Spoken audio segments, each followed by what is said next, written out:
Man and environment. This is the topic that I decided to discuss in depth for my degree thesis, because it is a subject that I've been studying for 3 years, but above all because it concerns a problem that is of vital importance for the entire planet Earth.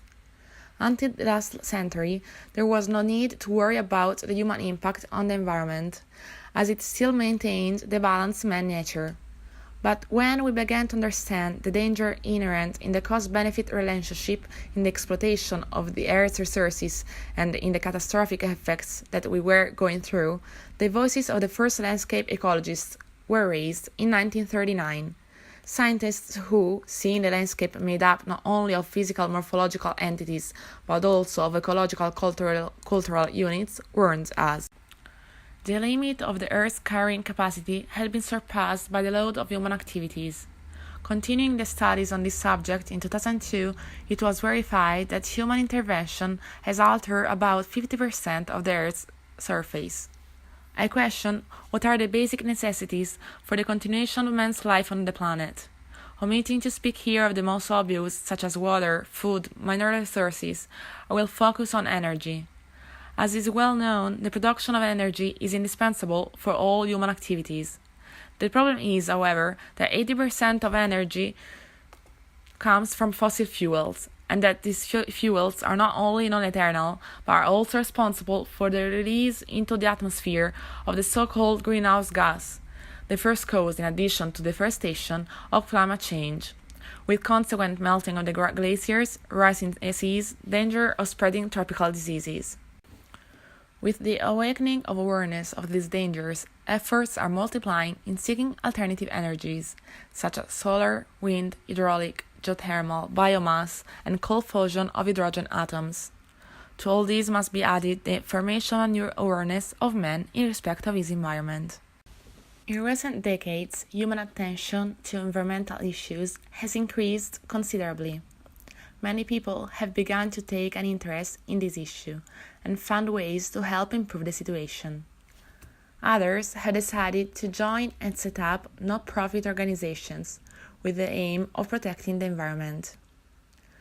Environmental associations are those that carry on the ideology and set off political initiatives aimed at the protection and improvement of the natural environment. One of the most important environmental associations is the WWF, World Wildlife Fund. Its main mission is to stop the degradation of the planet's natural environment and to build a future in which man will live in harmony with nature by carrying out indispensable actions to preserve the biodiversity of the life forms present on Earth, to ensure that the use of renewable natural resources is carried out in a sustainable manner. In 1971, Greenpeace was born. It aimed at reporting environmental problems and promoting solutions for a greener world. A campaign carried out by Greenpeace, in more detail Greenpeace Colombia, is called Protegemos Nuestros Páramos. That means protect our moors. In fact, the Colombian moors, essential in regulating the hydrological cycle, are subject to disappearance, and if no concrete action is taken, the damage will be fatal and irreversible. It is important to remember that these moorlands are home to a great biological diversity.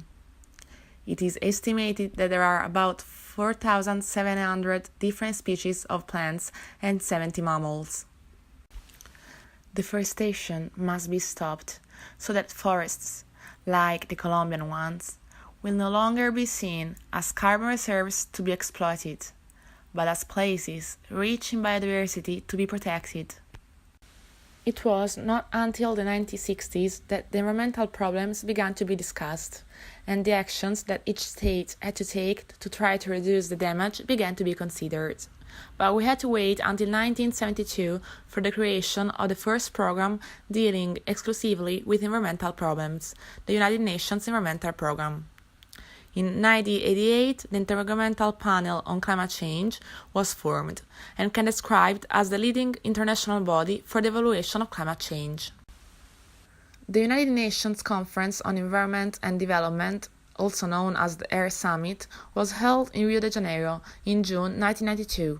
This global conference brought together many important people from 179 countries in a massive effort to reconcile the impact of human socio-economic activities on the environment, and two conventions and three principles have been signed. With the international treaty ratified in 1992 during the Air Summit, the parties began to meet periodically to discuss the environmental policies to be followed. From the moment on, we are starting to talk about the COP, the Conference of Parties. On the occasion of the Third Climate Conference on the 11th of December 1997, the Kyoto Protocol was adopted. Countries that have signed up to the Kyoto Protocol are required to significantly reduce their greenhouse gas emissions compared to their levels in 1990. Recognizing that developed countries are principally responsible for the current high levels of GIG emissions in the atmosphere as a result of more than 150 years of industrial activity, the protocol places a heavier burden on developed nations, and under the principle of common but differentiated responsibilities. One of the most important agreements reached in the recent years has been that of Paris, ratified on the 12th of December 2015 at the UN Annual Conference on Global Warming. One of the main objectives is to contain global warming within 2 degrees with respect to pre-industrial levels, and if possible, within 1.5 degrees.